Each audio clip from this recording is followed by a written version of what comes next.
मैं इंग्लिश पढ़ लेता हूँ, लिख लेता हूँ, समझ लेता हूँ, लेकिन जब बोलने की बारी आती है तो मुझे पता नहीं क्या हो जाता है। मेरे मुंह से वर्ड्स ही नहीं निकलते। क्या आपकी भी ये प्रॉब्लम है?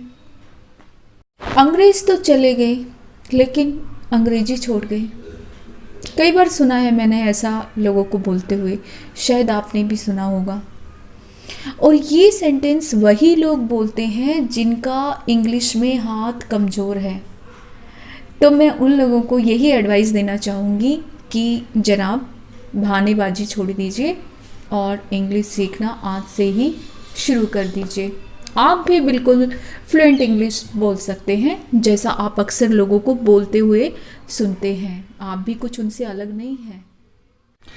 इंग्लिश हमारी लाइफ का एक इम्पोर्टेंट पार्ट है, और इंग्लिश में अच्छी फ्लुएंसी ना होने की वजह से बहुत से लोगों को अपनी जॉब पर या अपनी डेली रूटीन लाइफ में काफ़ी परेशानियों का सामना करना पड़ रहा है।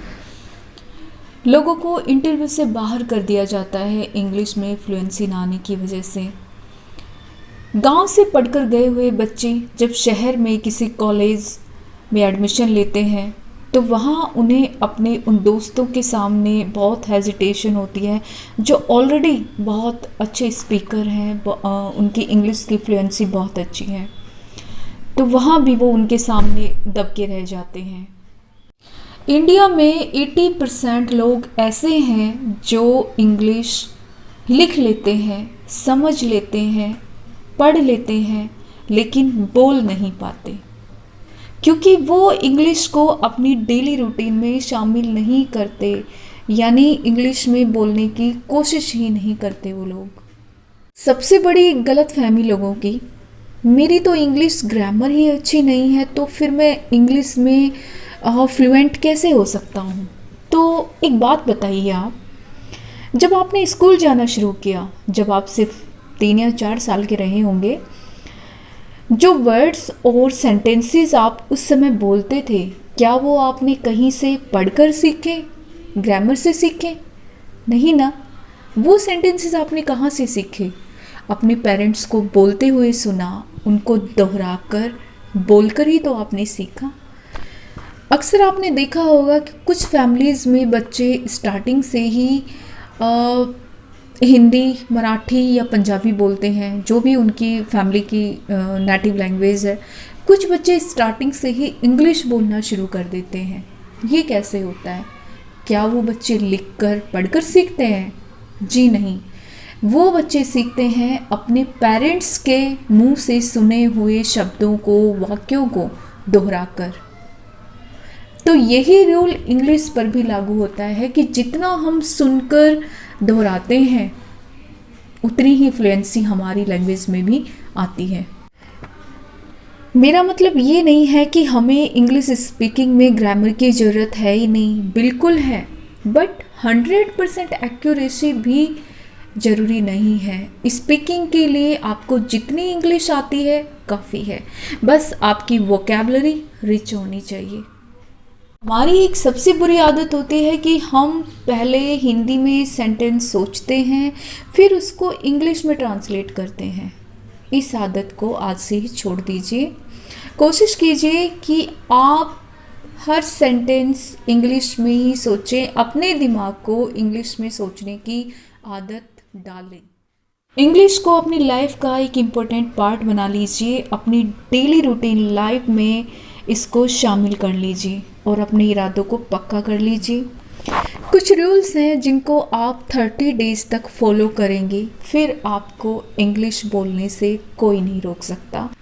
आपकी इंग्लिश में इतनी फ्लुएंसी आ जाएगी कि आप खुद भी हैरान रह जाएंगे।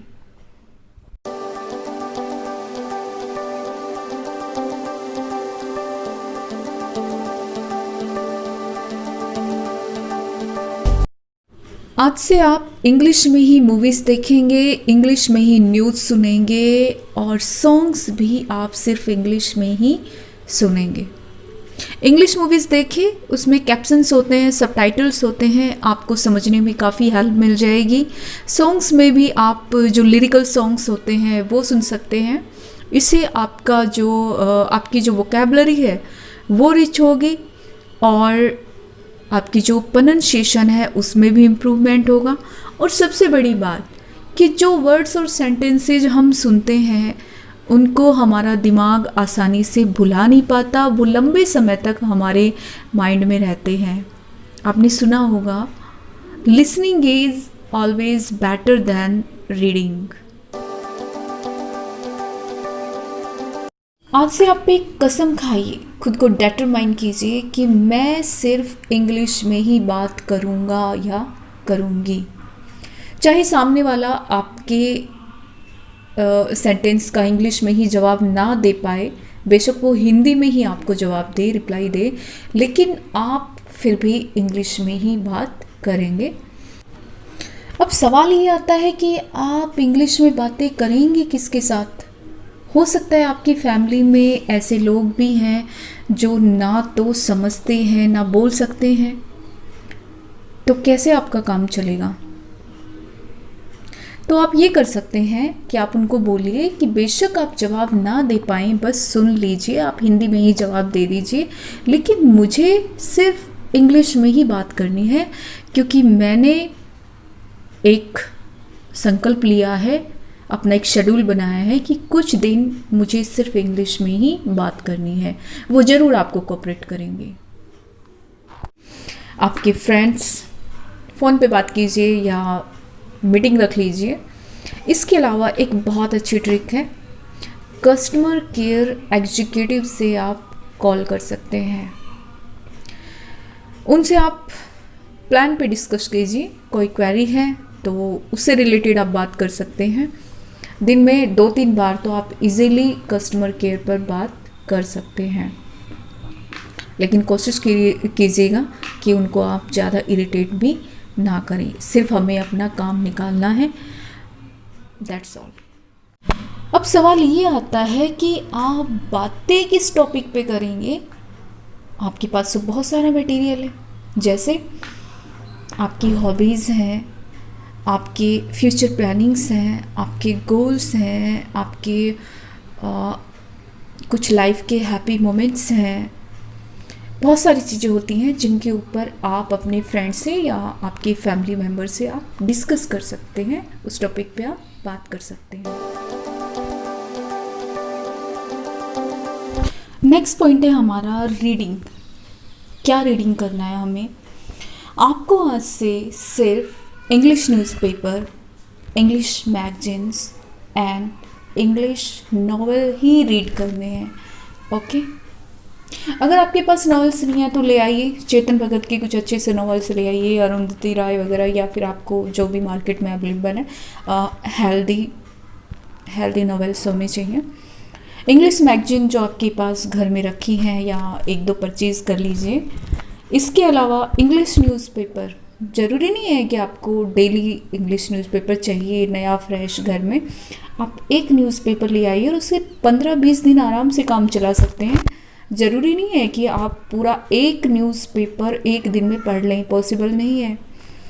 आप उसको 20 या 30 दिन तक आराम से पढ़िए। देखिए क्या करना है, सिर्फ एक बार रीड आउट नहीं करना है, आपको उसमें से जो हार्ड वर्ड्स हैं उनको एक डायरी में या एक नोटबुक लगा लीजिए, उसमें आपको राइट डाउन करना है। उनके वर्ड्स के मीनिंग्स ढूंढिए, डिक्शनरी में ढूंढिए या फिर गूगल करिए, और उसके बाद उनको रिवाइज कीजिए। इससे क्या होगा? इससे आपकी वोकैबुलरी रिच होगी। आपकी वोकैबुलरी रिच होगी तभी तो आपकी फ्लुएंसी आएगी, मतलब आप बात करते समय अटकेंगे नहीं, वर्ड्स अपने आप आपके सामने आएंगे, आपकी स्पीकिंग को इजी बनाएंगे। एक बात ध्यान रखिएगा कि न्यूज़पेपर आपको लाउडली रीड करना है।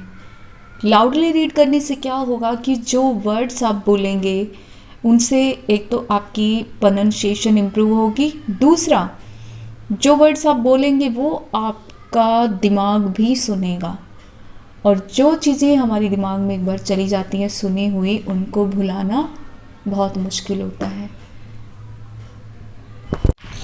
अपनी सराउंडिंग्स में आप जितनी भी चीज़ें देखते हैं उनके नाम इंग्लिश में जानने की कोशिश करें, उनके सिनोनिम्स फाइंड आउट करें, राइट डाउन करें और उनकी प्रैक्टिस करें। ये एक बहुत ही अच्छा तरीका है अपनी वोकेबलरी को रिच करने का।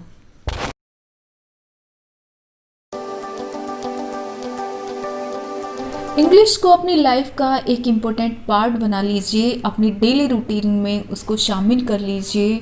कोशिश कीजिए कि आप, कोशिश नहीं, आपको करना ही है, सिर्फ इंग्लिश में ही बात करेंगे। जैसे भी टूटी फूटी इंग्लिश आपको आती है आप कीजिए। कोई हंसता है तो उसकी परवाह मत कीजिए, बस ये मान के चलिए कि उनकी हंसी की वजह से अगर आप आज रुक गए तो फिर कभी बोल नहीं पाएंगे।